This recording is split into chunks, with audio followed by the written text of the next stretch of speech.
Hi everybody, this is Morgan, and today we'll be reading How to Build a Hug, Temple Grandin and Her Amazing Squeeze Machine by Amy Guglielmo and Jacqueline Tourville, illustrated by Giselle Potter.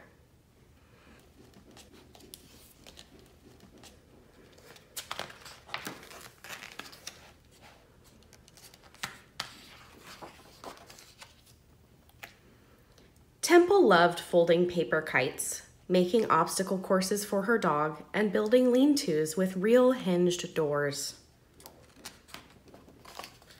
Temple did not like scratchy socks, whistling tea kettles, bright lights, or smelly perfumes, and Temple really didn't like hugs. When other kids looked sad, lonely, or scared, Temple would see that hugs cheered them up. If people were grateful or really happy, they passed out hugs like cookies. And holding your arms out wide usually meant you wanted a great big hug. Temple wanted to be held too, but to her, hugs felt like being stuffed inside the scratchiest sock in the world. If anyone tried to give her a hug, she kicked and screamed and pulled away. At school, Temple wasn't like other kids.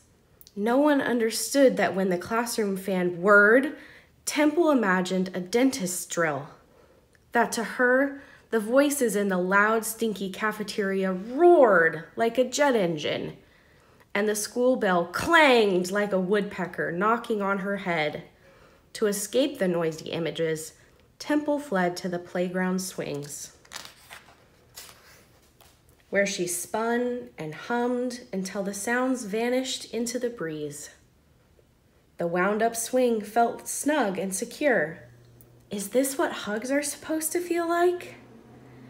Temple wanted a real hug, but even when she felt safe at home, when her mom leaned down to give her a squeeze, all she saw was a tidal wave of dentist drills, sandpaper, and awful cologne coming at her all at once.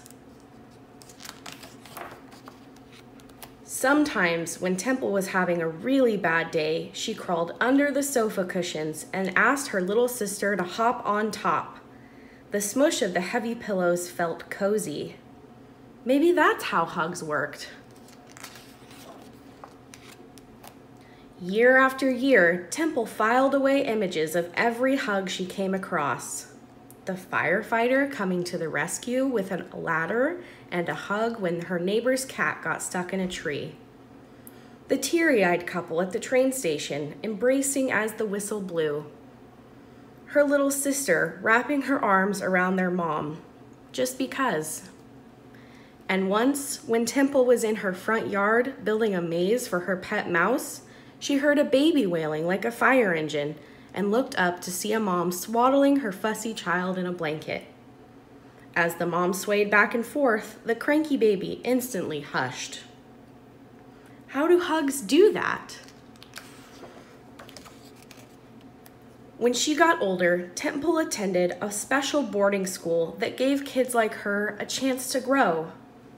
Temple made friends, excelled in art and science, won ribbons for her excellent horseback riding, and kept building things like model rockets, a lift for the school's ski slope, a tiny swinging door for the resident cat to go where it pleased.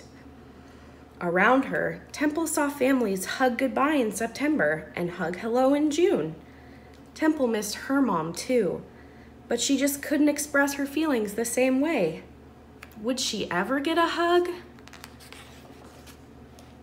At the end of the school year, Temple was invited to spend the summer at her aunt's ranch in Arizona. Temple kept busy, drawing and painting, reading books about inventors, and fixing things around the farm. She even made a machine that opened and closed the ranch's very heavy front gate. In the yard, Temple trotted the horses and fed the baby goats, letting them push up against her as they nuzzled for bottles of milk. She watched newborn calves take their first wobbly steps and noticed how they flinched when tickled by flies, just like she did when people tried to touch her.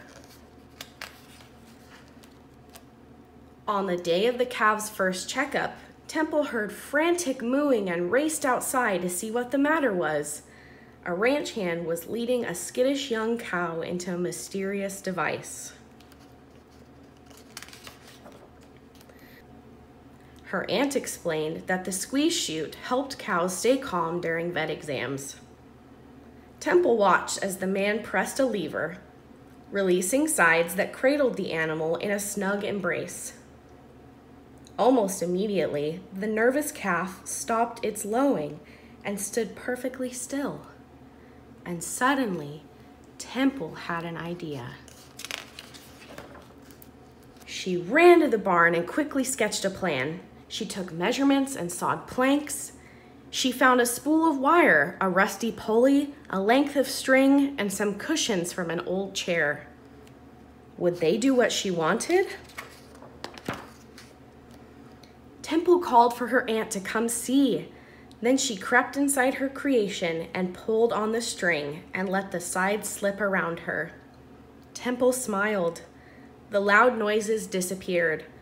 The air smelled fresh, and the bright sunshine felt wonderful. "It's a snuggle apparatus," said her aunt.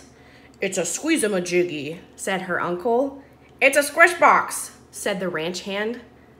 "It's a hug machine," thought Temple. Temple brought her invention back home at the end of the summer.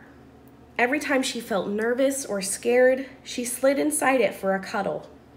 But after a while, she began to use the machine less and less, and then almost not at all.